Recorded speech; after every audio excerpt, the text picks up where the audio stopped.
Check one, two. Let's get right into it. Excuse me. So Russia. First story. I'm gonna run through some stories, and then I wanna take a look at an RV report I just saw. So Russia claims it destroyed storages of depleted uranium shells. All right, that was this morning, pretty much, right? Who sent the defense ministry says its forces use high precision, long range air based weapons and unmanned aerial vehicles to hit the targets, right? Who sent the depleted uranium shells? Oh, that would be the United States, right? So what does that mean? That the Russians was watching the shipments from the time they got into Europe to wherever they sent them at in Ukraine, right? They had the ability to watch the shipments, and they knew where everything was and who was doing it. When they knew everything, right? Russia fumes at West's decision to send tanks to Ukraine. Says red lines have been crossed, right? What did Putin personally say about the weapon shipments to Ukraine, particularly the tanks? What he said, and I quote, was, "If the United States keeps sending tanks to Ukraine, I'm going to send something to the United States, and it won't be tanks." Now that's a direct quote from Vladimir Putin. Not a guy that, to me, seems like he does a lot of bluffing, right? So Crimea is a red line for Putin, NATO defense minister says. I'm, we're going to go over some more stories, right? So all red lines at this point have been crossed, right? More Leopard tanks for Ukraine, Denmark, and the Netherlands to send 14 more, right? So we see that they are sending in the tanks and the weapons fast and furious. The Dutch are leading the way on military aid to Ukraine. Here's why, right? They're sending F-16s. So this is World War III. They're sending F-16s. They're using Ukraine as a front line, and then World War III. Now historically, why is this important, right? Why is this so important, right? For the stupid ninjas and everybody else out there, right? Why is this so important? It's important because generally, if you look at history, which I'm a history buff, every war that the Russians fought, right, generally the attack came through Crimea and Ukraine. A lot of people don't know that. That's why Putin is so sensitive about Crimea and Ukraine. You see, so they look at this when you post up and start sending weapons into the Ukrainians, they looked at this as basically you setting up for an attack, and they struck first. That's how they looked at it. The Netherlands and Denmark finance Czech military aid to Ukraine, right? Where they're sending 15 tanks. So you got Netherlands, Denmark, right? Germany, U.S., Britain, right? World War III, right? What's happening today? Well, today, who is in Germany? Well, that would be the black defense minister or whatever of the U.S., Lloyd Austin. And he says Ukrainian forces will soon receive Abrams tanks, right? And also, what did he say? He said that they would be running training camps in the U.S. for Ukrainian soldiers, right? Okay. So they're going to run training camps in the United States, right, for Ukrainian soldiers, right, for F-16s and jets and F-16s and tanks, shit like that, right? Okay, right on, right?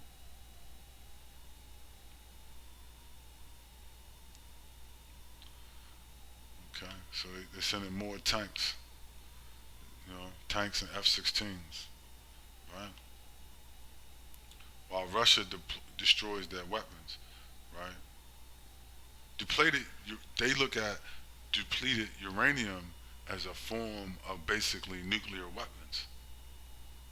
Putin said that, right? And what is that? Well, that would be a red line for the Russians, which This statement came out in January. What does that mean? That they're long overdue for him to open up a can of ass whipping, right? If he made this statement in January, but they're ramping up at the end of the year, they're ramping up weapons shipments. So this thing is going up, not down, right?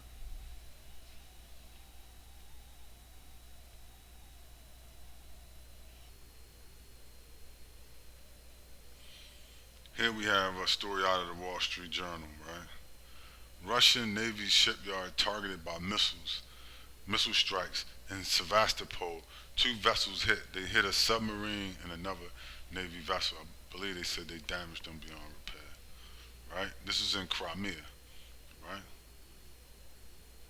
What did they? And so they said Crimea is a red line. Now even the NATO defense minister has said this. Right? The head NATO Nazi has said Crimea is the red line, but they're sinking ships in Crimea. So I guess it's okay, right? Right? And who's doing it? Well, the Ukrainians are doing it using United States and British weapons and surveillance, right? United States and missiles and Ukraine and British missiles, right? And intelligence, and then the Ukrainian foot soldiers are firing the missiles allegedly. It might be British special forces, who knows, right? Because this is World War III, right? And what did they say? Crimea is a red line for Putin. I didn't say it. The NATO defense minister said it. The head NATO Nazi over there, right? Russia is fuming at them for sending tanks to Ukraine. Said all red lines have been crossed. This is CNBC News, right?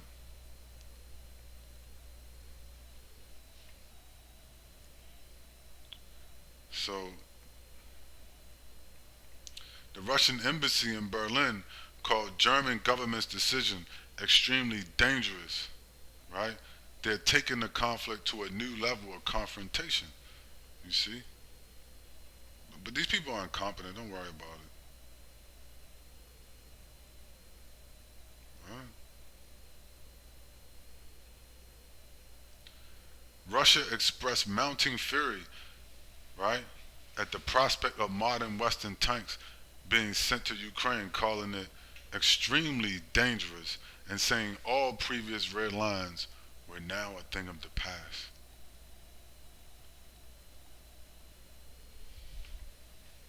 It's just a joke. I mean, it's all a joke, right? Like the Joker. They're just joking around. Them Russians, they just be planning and stuff when they be talking about, you know, all our red lines are a thing of the past. Don't worry about it, right? They're saying this is extremely dangerous, but come on, who listens to them, right? While they're destroying storages of depleted uranium shells in Ukraine, right? And you're bombing their naval ships in Crimea, which we know Crimea is a red line. Why? Because the naval defense chief said it. And all red lines have been crossed. It's only one thing left now, right? So let's move on. Let's wrap this. So anyway, this is a story. I do remote viewing here. I do remote viewing. I also study remote viewing. I study remote viewers. I like to watch some of the credible, to learn from some of the most credible people out there. In this story, I'm not gonna play it. I don't want to get copyright. You can go. I'll link his scenario, his remote viewing report. This guy Edward, this guy is incredible. He uh, he did a report back in I think it was June of a bombing of a vessel, right? Let me see. I may play a little bit of it. Let me see.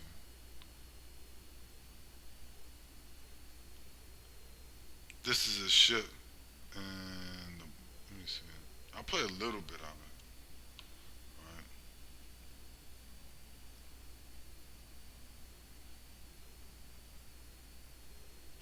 Right? I don't want to play it. I don't want to get dinged for like copyright. But what he talked about was, he talked about a warship being attacked in a port, right?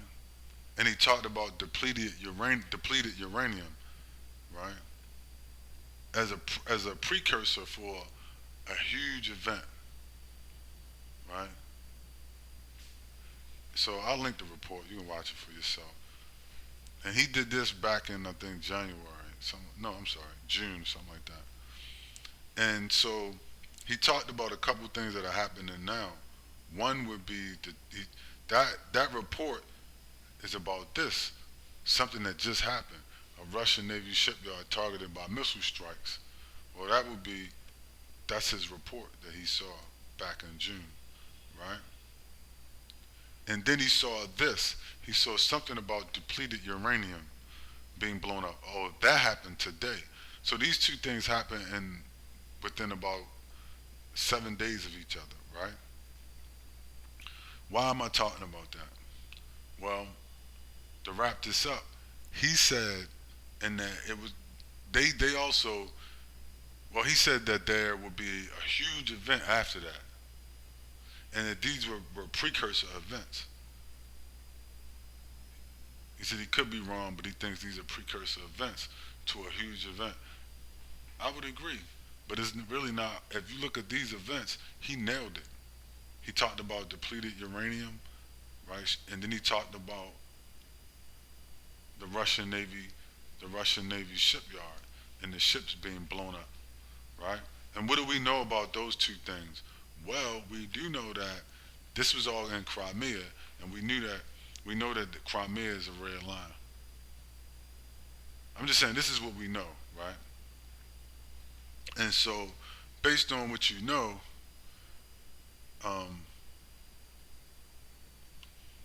yeah, I would say just expect the unexpected, right? Because um, something also people don't talk about is that the Russians have first strike capability. What does that mean? That means that you'll never see it coming, basically, in a nutshell. I'm not going to get into it. Hypersonic, it means hypersonic missiles and you'll never see it coming. Meaning they could strike they could strike, and they have a huge nuclear arsenal, bigger than the United States and more advanced, right? Um, what does that mean? They could launch 50 nuclear hypersonic missiles at the U.S. and all naval targets, right?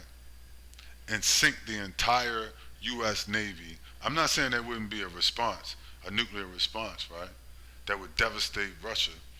But, and, but what I'm saying is, it would be too late at that point. It wouldn't matter because they can they can launch. The U.S. is defenseless against the Russian missile program, and that's what these people are probably seeing. These remote viewers saw. Everybody is seeing something in September, right? The 23rd and different shit like that, and the big event. This is probably what they're seeing. So the Russians could launch. I mean, maybe, maybe not, right? But I think this is what it is, right? And so they have first strike capability, and the U.S. is defenseless. Europe, the U.S., everybody. No one has a missile defense system that can stop their hypersonics, right? Not lasers, not nothing can stop it, right? So, what does that mean? That means that they could launch 50 hypersonic missiles and take out the whole U.S. Navy, all U.S. Let's just say they launched, I don't know, depending on what they wanted to hit. I'm just saying hypothetically, right? They could launch, let's just say they wanted to take out the U.S. military facilities and the whole U.S. Navy. Well, they can do that before you can blink. And I'm not bullshitting. I've done reports on that. It may still be some on my page you can check out. They can wipe out 50 states, they could 50 cities in the United States, or let's say I don't know, whatever, 40 cities, and pretty much the whole U.S. Navy, all naval ships out on the U.S. Ocean, other than submarines, right? In a blink of an eye, and you wouldn't have a chance. Nobody would have a chance to respond. Meaning you would look up and that shit would be gone, and that would be it. Okay, now we got to launch a counteroffensive. You see? And what do you think they're going to be doing while you try to launch a counteroffensive? They're going to be striking you again. Why? Because they probably have a good idea where all your shit is. You see? Just like they know where all these depleted uranium shells and shit is. They know where everything is at. So the first wave, it'll probably be a second wave, right? Because they have a doctrine where they think that they can survive a nuclear fight, right? They think they can survive that in Russia. Are they right? I don't know. I know that they're willing to find out. You see, and they got first strike capabilities. The U.S. is defenseless, and so they may be able to strike back. You know what I mean? Like the U.S. may be able to strike back with some of the shit in Europe and with submarines and stuff like that. You know, you got a couple submarines running around. They may be able to launch some nuclear, cruise missiles at Russia. Maybe it gets through the Russian missile defense, right? They don't have hypersonics, right? So they may be able to destroy parts of Russia, right? Moscow may get taken out, right? Large part of Moscow, different places, right? But the U.S. will be totally devastated. It will cease to exist after this, right? And for the most part, you know what I mean? Like if they decide to go all out, they have a huge nuclear, hypersonic missiles, all that shit, the Satan, everything. The U.S. probably would cease to exist, right? Along with a lot of other places in the world, may not exist very soon. That's the reality that we live in now, right? Is that a lot of, once this goes down, a lot of the places that you see now won't exist anymore. Life as you know it will change forever. This is what these people are talking about they're seeing, right? These remote viewers are saying that they're seeing an event that will change life as we know it. That's this shit, right? So congratulations to all the people, that voted for like Biden and Obama and Harris and all these people. Congratulations, or whatever, right? Congratulations, you played yourself, right? I'm just saying, right? I mean, it probably would have happened no matter, Democrat, Republican, whatever, because this policy is in play regardless. But these people just put their foot on the gas, right? And at this point, it looks like it's baked into the cake, right? And the remote viewers, I've seen people, because I study all that kind of woo-woo shit, right? So I look at the people doing horoscopes, the people doing remote viewing, the people doing like all kinds of shit, right? They're all seeing the same thing, right? And so when you look at the way that you analyze like RV, the way that you have to have feedback, right? The way you analyze horoscopes, RV, or any type of predictive, whether it's data mining, the web bot, whatever, the way that you analyze that, you have to look for feedback in the real world, right? To match up the timeline and the events. This is the only thing that matches the timeline.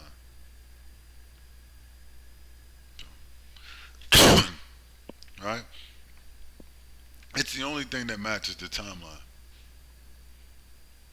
And But yeah, check out the report. So I'm gonna wrap this. Just check out the report from Edward. I think that guy's one of the best in the business, right? But pretty soon it ain't gonna matter. So that's all I got.